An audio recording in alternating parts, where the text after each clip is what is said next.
What's going on, everybody, and welcome back to a brand new video on the channel. Welcome to a video where I'm going to be discussing the best track racing games of all time. I want to see what's the best out there. What's the best out there right now? What was the best before?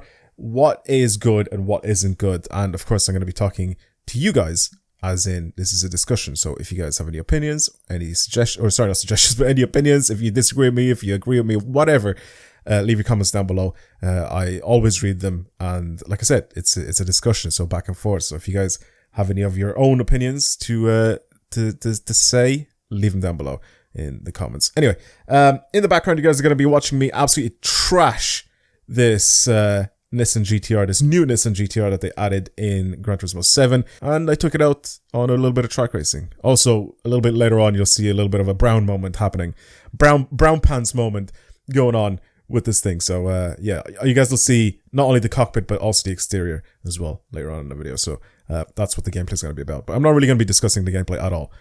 Anyway, let's get back to this. So I want to start off with two very iconic games, and I feel like a lot of people are going to be marking these two games as the best ever in terms of track racing, just because of what they've done to track racing in general for games that are coming out now.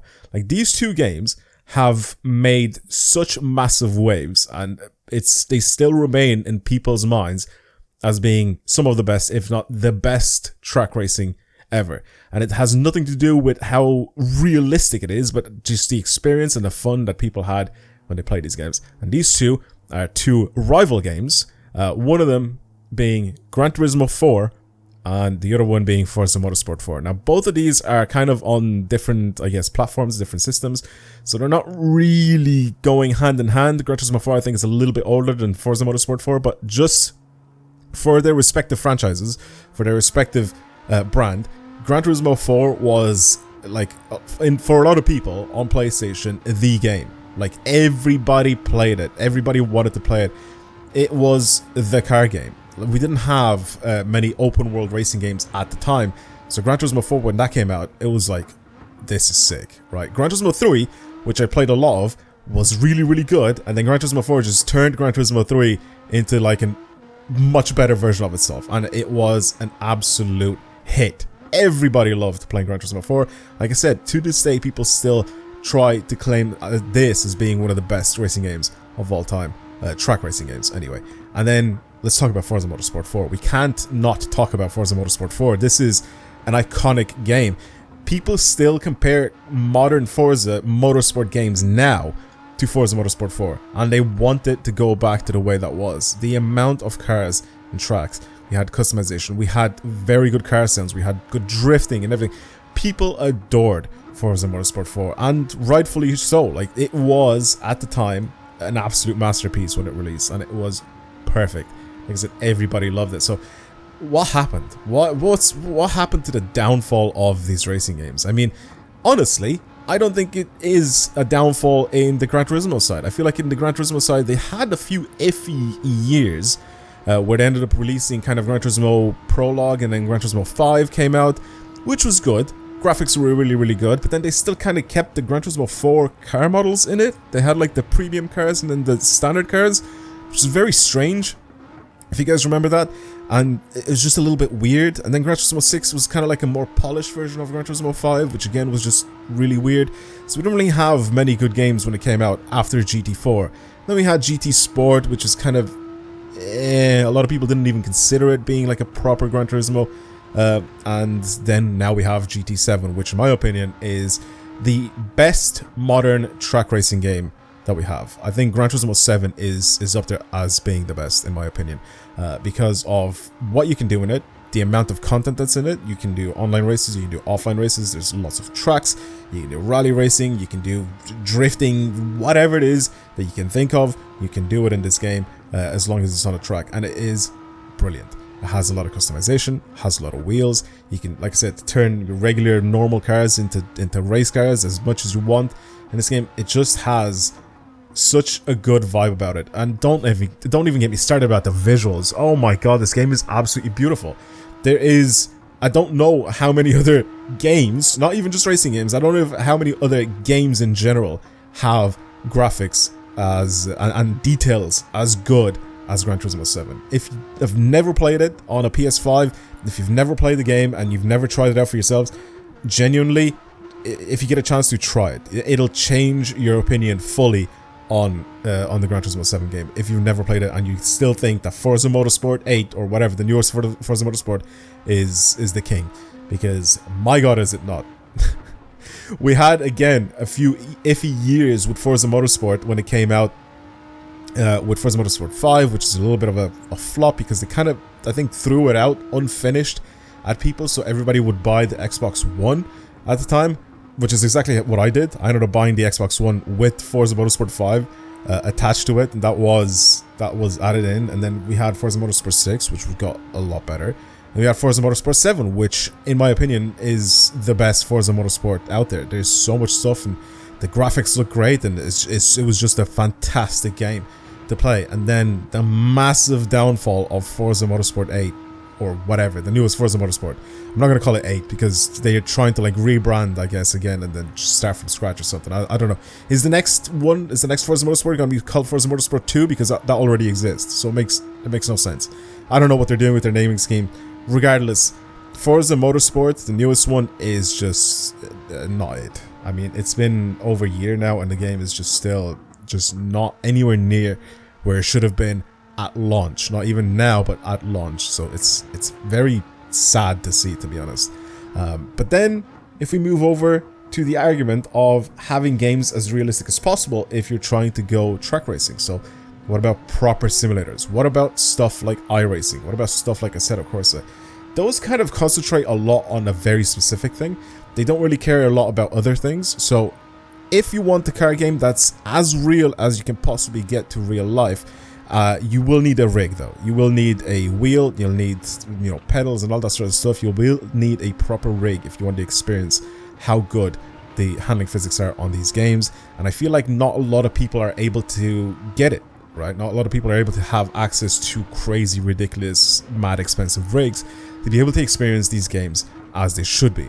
And that's the reason why I don't think proper sims are actually very good overall track racing games. They're very, very good simulators, and if you have the rig for it, if you have the money for it, it is an experience to drive. I feel like it'll be very, very sick, but that doesn't mean that they're actually good games. And in terms of content, you don't really have a lot of content when it comes to stuff like iRacing and Assetto Corsa.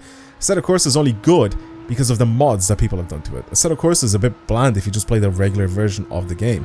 It's a little bit boring, the graphics aren't very nice, the car sounds aren't really that great either. The car list is a little bit bland and boring, and it's just not even that great. You have no customization, none of that.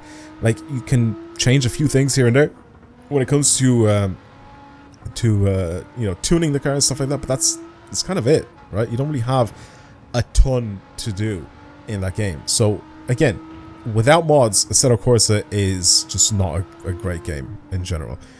So that's why I kind of want to put those there. I'm not even going to talk about F1 games. I'm sorry, I don't care for them. They're probably the most boring out of the lot of them. I remember one of the previous years was like F1 2022 or something like that. I remember when I got a code to actually play it, and they tried to make it more interesting by adding regular cars in the game, and you could actually race those regular cars in the game as well. It's just, then it's not F1 anymore. It's just your regular cars that you can also race in the game. It just, I don't know. I'm not even going to include F1 games. They're their own thing. It's for people that fully just love F1, you know, like, I just don't really consider them as proper track racing games. I'm sorry, I just don't. They're probably very, very fun and very, very cool to try, again, on like a proper sim or a proper wheel setup, but like, come on. Like, apart from that, like, what is there to do, right, in those type of games? A game is supposed to be a game. You know, if you're trying to buy a simulator or if you're trying to do any of that, it's just got to be completely different to what I'm talking about in today's video, right? I can say what is the best you know, simulator that you can possibly buy. What is the best racing simulator that you can possibly buy?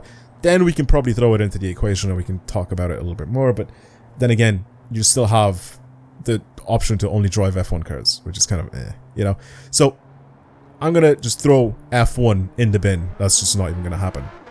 Now I want to move on to some forgotten gems. I think these games could have had a massive success, but somehow, some way, it's either that the developer flopped it or the games just didn't hit the same as they did back in the day.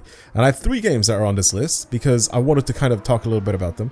I'm going to start off with a game called Project Cars. For people that don't know, back in... Jesus, I can't even remember what year it was.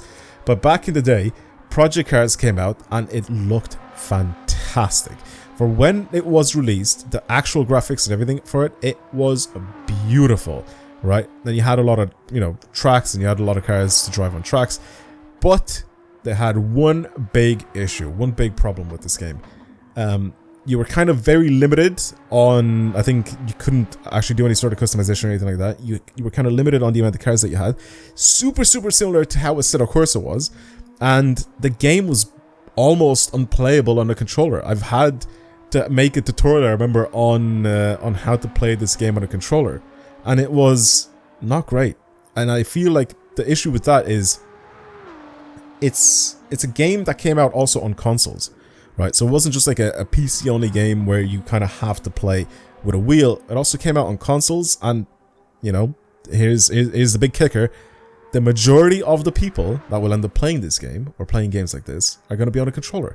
Yes, there are quite a lot of people that will end up playing this on a wheel, but the majority of the people that will end up buying games like this are going to be on a controller. That is just how it is. You're releasing a video game to be played on a gamepad first and then on a wheel after. I'm not saying that it should be an afterthought, but I'm saying that you should try to, push your game towards the majority of the people that are going to end up playing it. I feel like I've said this in previous videos before, so I'm not even going to continue with that. So Project Cars, I feel like, just became a bit of a flop because of that, because they kind of like got rid of a massive amount of player base that they could have had if they just created a really good set of handling physics for a controller. Another game, one that I'm not overly familiar with, but I did play it in the past, is Need for Speed Shift. Why did Need for Speed axe these games? I don't understand. I think Need for Speed Shift was honestly super fun. And again, it's just a type of game that, like, it's perfect for a controller. You play it on a controller or you can play it on a wheel, and I think if I remember correctly, the handling physics were actually very good on it. And again, like I said, it just got axed. I feel like back when Need for Speed Shift and Shift 2 and all that sort of stuff, also Project Cars 2 did the exact same thing. I completely forgot to talk about that, but Project Cars 2 did the exact same thing. It was kind of like a fancier Project Cars 1, and then Project Cars 3 was just a big flop because they made it incredibly arcadey at that point. So I don't know what they've done with that. So that's Project Cars pretty much out the window. But Need for Speed Shift, I feel like came out at the wrong time. I feel like this was in the hype of Need for Speed games, of being chased by the police, insane modifications to cars, and insane open world, racing. And then they decided to randomly release a track racing game, and not a lot of people kind of found it appealing. They just, the Need for Speed fan base just, I don't think, really cared for it. And I think it's a bit of a shame.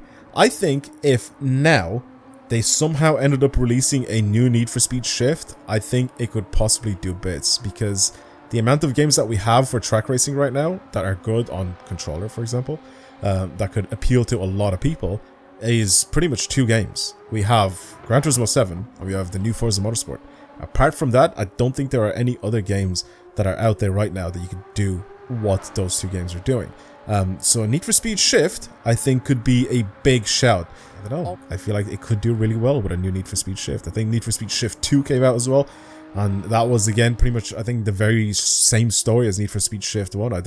I haven't heard too much about it, but every now and then I see some people comment like, oh, Need for Speed Shift was goated back in the day, and I'll probably have to agree with you. I think it was very fun to play. I didn't play a lot of it at the time because I wanted to play other games, and obviously because I preferred open world racing games, but it was, for the limited time that I played it, very fun. Another game that I feel I just completely lost it was Grid. I think Grid was this gritty, aggressive driving, just crashing into things, track racing game that made it very sick back in the day. And I feel like, again, this game had a big enough player base where people really enjoyed it. And then, of course, with time, they kind of made it worse and worse and worse. And then the newest Grid that came out a few years ago was just, And again, ended up killing a series. So these Forgotten games were a little bit sad to see the way they went downhill, or they just weren't well received by the public. So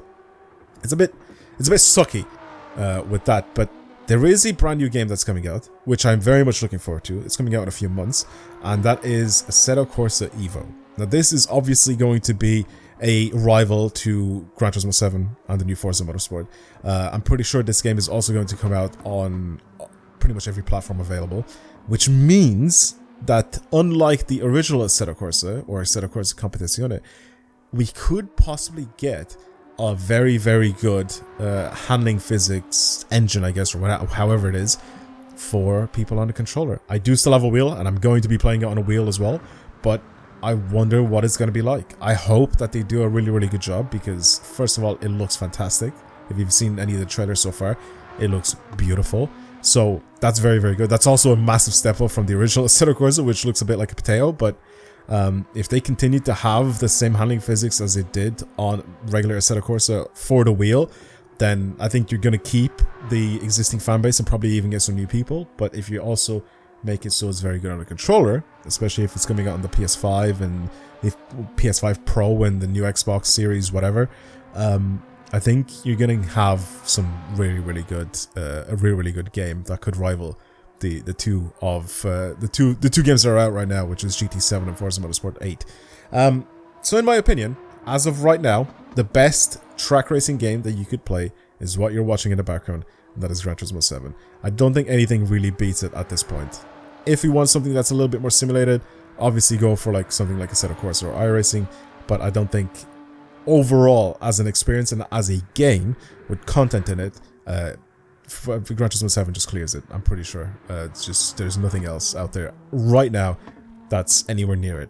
So let me know if you agree or disagree with what I've said in today's video. Of course, leave your comments down below. But that's pretty much it for me. Thank you for watching, everybody. I hope you enjoyed.